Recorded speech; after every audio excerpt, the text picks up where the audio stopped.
الحمد لله رب العالمين الذي باركنا حول المسجد الأقصى، والصلاة والسلام على سيد الأنبياء والمرسلين وعلى آله وأصحابه أجمعين.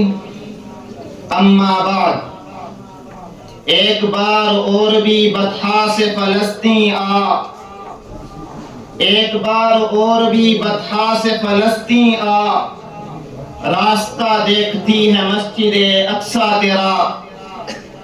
قابل تکریم معزز اساتذہ کرام اور میرے ہم سفر ساتھیوں، آج اس میدان خطابت کے شہسواروں کے درمیان میرے الفاظ کا خنجر جس موضوع سخن کا پردہ چاک کرنے چلا ہے وہ مسجد اقصیٰ ہے.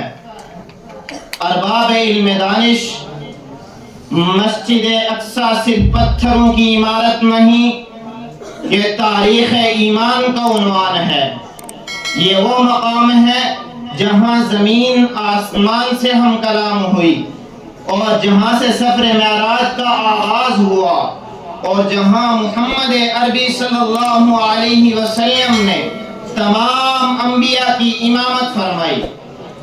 اگر مسجد اقصیٰ کی تاریخ کے سیاہ اور سفید اوراق پر نظر دوڑائی جائے تو اس خطے کی فضیلت کا اندازہ اس بات سے لگایا جا سکتا ہے کہ مکہ مکرمہ کے بجائے صاحب معراج نبی آخر الزمان حضرت محمد مصطفیٰ کو اسی مسجد سے گھما کر آسمانوں کی سیر کرانے کی ایک غرض یہ بھی تھی کہ اس مسجد اور اس مقدس مقام کی فضیلت کو واضح کر دیا جائے، کیونکہ یہ کوئی عام مسجد نہیں. یہ مسجد ہر دور میں توحید پرستوں کی عبادت گاہ بنی رہی، حضرت ابراہیم کی دعاؤں سے معمور رہی، سیدنا یعقوب کے آنسوں سے منور رہی، حضرت سلیمان کی جائے پیدائش بنی. پھر اس عرض مقدس کو قرآن پاک نے الذی بارکنا حولہ کا صحرا پہنایا. اتنا اونچا مقام و عظمت رکھنے والی جگہ ہر دور میں ظالم و جابر حکومتوں کا نشانہ بنی رہی. کبھی تو اس ارض مقدس پر پخت نسل حملہ آور ہوا، اور کبھی وقت کے سپر طاقت روم نے اس کے در و دیوار کے تقدس کو پامال کر ڈالا. اصحاب فضل و کمال، یہ مسجد اقصیٰ وہی ہے جس کے میناروں سے توحید کی صدا اٹھی، جس کے صحن سے نبوت کی خوشبو پھیلی. یہ قبلہ اول ہے، امت کی غیرت کا معیار ہے. یہ قبلہ اول ہے، یہ مرکز عرفان ہے. یہ خاک نہیں، تاریخ ایمان کا عنوان ہے. اقصیٰ کی حفاظت ہو ایمان کی شرط، یہ وعدہ ہے امت کا، یہ قرآن کا فرمان ہے، ایمان کا امتحان ہے. اللہ تعالیٰ قرآن پاک میں فرماتا ہے سبحان الذی اسری بعبدہ لیلا من المسجد الحرام الی المسجد الاقصی الذی بارکنا حولہ.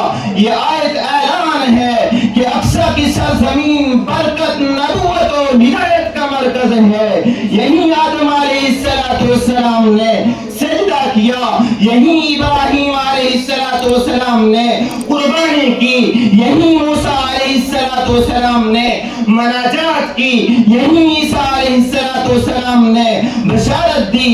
اور یہی وہ مقام ہے جہاں سے میرے اور آپ کے آقا جناب محمد رسول اللہ صلی اللہ علیہ وسلم نے آسمانوں کی سیر کی. اور آپ صلی اللہ علیہ وسلم نے فرمایا لا تشد الرحال الا الى ثلاثة مساجد، المسجد الحرام ومسجد هذا والمسجد الاقصى.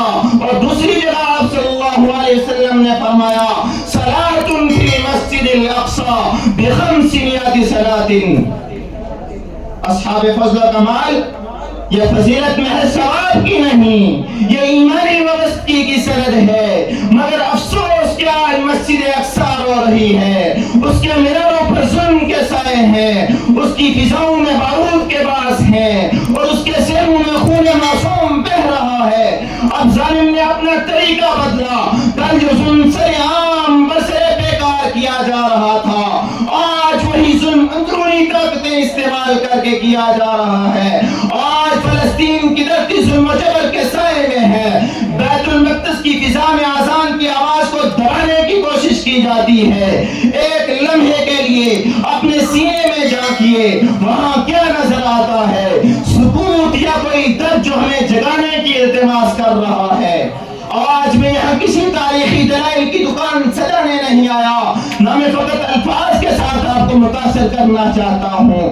میں آپ سے وہ درد بانٹنا چاہتا ہوں جو راتوں کو اقصی کی مٹی میں خون کی خوشبو سے جاگتا ہے, وہ درد جو ہمارے ہجوم خاموش میں مرجھا رہا ہے. رسول اکرم صلی اللہ علیہ وسلم نے اقصی کا ذکر فرمایا اور فرمایا کہ اقصی کے لیے خاص قربانی و محبت ہے. یہ صرف ثواب کا معاملہ نہیں, یہ واحد ہمارا امتحان ہے. ایک فلسطینی ماں نے اپنے بچے سے پوچھا, بیٹا کیا ہم بھی کبھی سکون سے سوتے ہیں؟ بچہ مسکرا کر بولا, جب تم دعا کرو گی. یہ جواب کتنا سادہ مگر کتنا کربناک ہے. کیا ہماری دعائیں اتنی کمزور ہو گئی کہ مظلوم کی مسکان ہماری ذمہ داری محسوس نہ کر سکے؟ لیکن یاد رکھیے, حق دب سکتا ہے, مٹ نہیں سکتا. یہ سرزمین جس نے انبیاء کے قدم چومے کبھی بھی ظالم کے قبضے میں ہمیشہ نہیں رہے گی. قرآن کا وعدہ ہے, وَلَقَدْ كَتَبْنَا فِي الزَّبُورِ مِن بَعْدِ الذِّكْرِ أَنَّ الْأَرْضَ يَرِثُهَا عِبَادِيَ الصَّالِحُونَ, کہ ہم نے زبور میں لکھ دیا کہ زمین کے وارث میرے نیک بندے ہوں گے. پھر اے امت محمدیہ کے غیور شخص, آج تیرے نبی کا قبلہ اول تیری غیرت مانگ رہا ہے, تیرے ایمان کی سچائی کا مطالبہ کر رہا ہے. مسجد اقصی چیخ چیخ کر پکار رہی ہے, ارے کوئی مسیحا ادھر بھی آئے, کوئی تو چارہ گری پہ اترے. ارے کوئی مسیحا ادھر بھی آئے, کوئی تو چارہ گری پہ اترے. افق کا چہرہ لہو میں تر ہے, زمین جنازہ بنی ہوئی ہے. اصحاب فضل و کمال, یہ فضیلت محض ثواب کی نہیں, یہ ایمانی وابستگی کی سند ہے.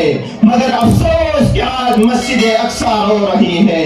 اس کے میناروں پر ظلم کا سایہ ہے, اس کی فضاؤں میں بارود کی باس ہے, اور اس کے ذہن میں خون معصوم بہ رہا ہے.